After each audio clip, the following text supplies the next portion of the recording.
Ilonggo ka ba? Paano mo nasabi na Ilonggo ko?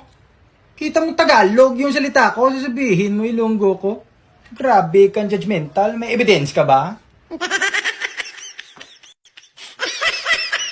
Sweetheart, ilang araw na lang Valentine's na. Oo nga no. Anong klaseng bulaklak ang gusto mo? Kahit walang bulaklak, basta diligan mo lang ako.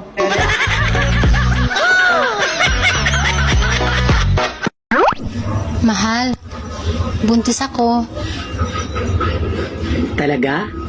Magiging tatay na ako? Oo, kaya dapat magpasalamat ka kay kumpare. Bakit kailangan ko pa magpasalamat kay kumpare? Tinulungan din kasi tayo ni kumpare. Kung ikaw lang ang aasahan ko, baka hindi tayo makabuo.